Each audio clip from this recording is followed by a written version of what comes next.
Yo, this is Delta Tango Mike.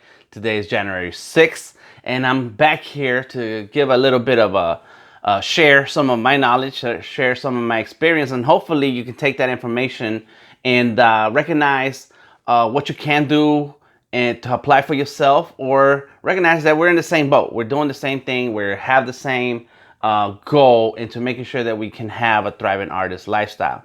So I haven't thought of an actual name to call these thriving artists, shorties. I know I want to use them as what do you call it?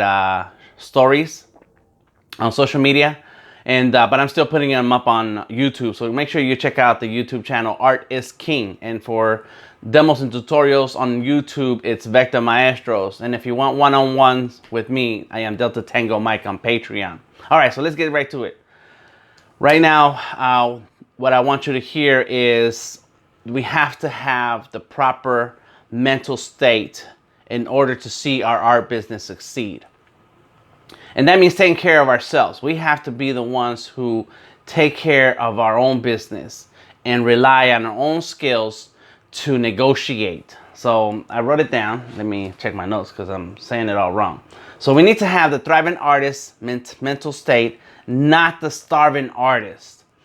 I do reach out to artists all the time when I see them use the starving artist quotes and title. We are not starving artists.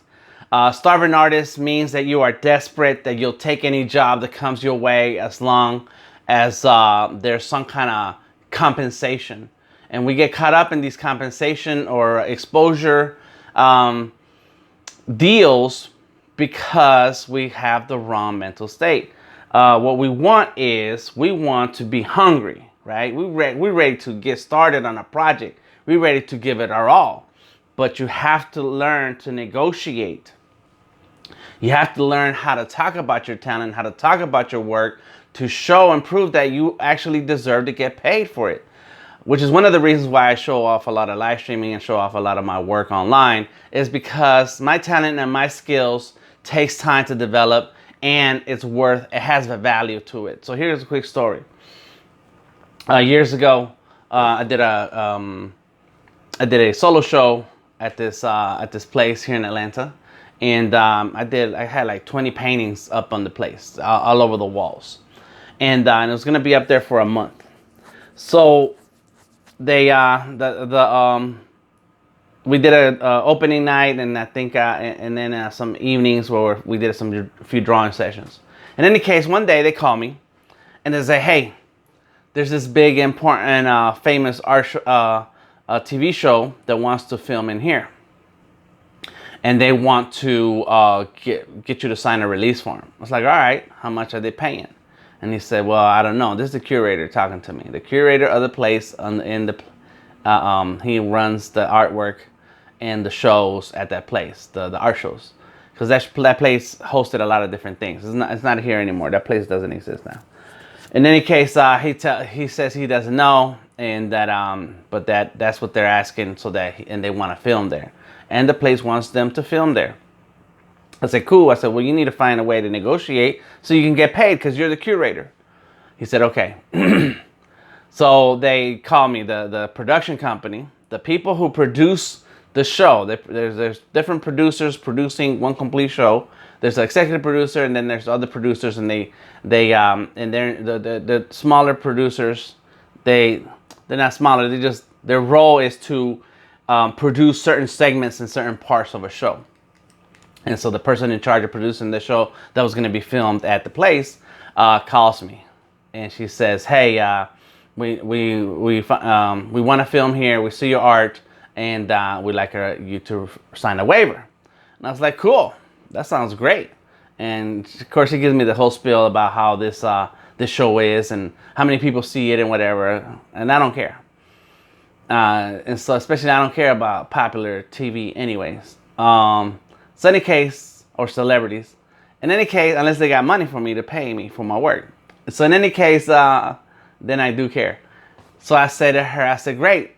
She said, I'm gonna email you the documents. If you can sign them today, that'd be awesome. I said, awesome. I said, I could do that. I said, and what's the compensation?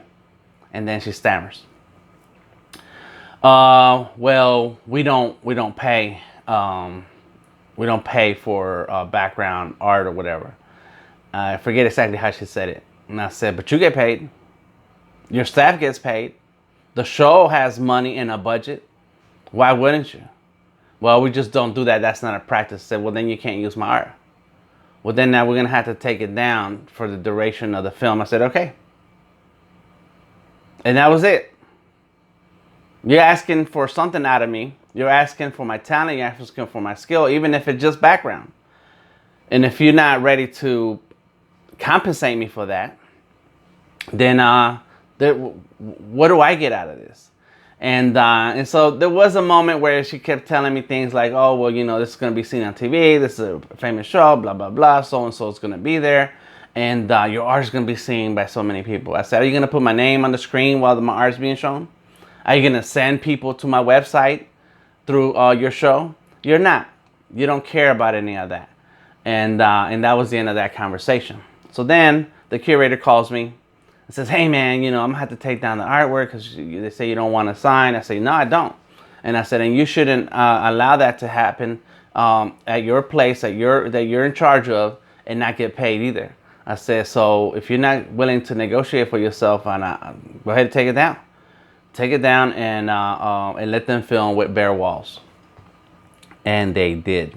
They filmed with bare walls. I watched the show. I actually went back and because I think it's once the whole season was released, it was available online. I went through all the episodes and I found that episode where they were actually in the club at the place, and none of my artwork was there. Good. I was like, okay, cool. Because if I found it, if I seen it on TV that or on the internet that they had used my artwork, I was ready to call my lawyer. And you should have an attorney.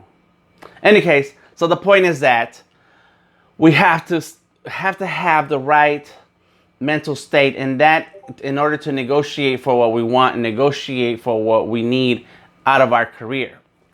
Do not rely on others to take care of you. Do not rely on producers, on business owners, on companies or brands to take care of you. You have to speak for yourself. You have to understand your value, and you have to be ready to walk away when your requirements are not met. That's it. It's that's why I tell artists all the time, if you have a regular job, you're paying your bills, keep it until you're ready to launch your art career and you start getting clients. The moment you have clients that are paying your bills as much as your job does, then you can let go of your job. But you can't just let go of your job and then think that you're going to have people coming at you paying you your price. It's going to be a slow road. And if you practice that enough, take the time to build your business, take the time to learn to negotiate, look up and find all the resources that you can, listen to the podcast, watch the videos, and practice just as much as you practice with your art. You have to practice with your business, and that is how we get the thriving artist mentality. This is Delta Tango Mike. See you next time. Peace.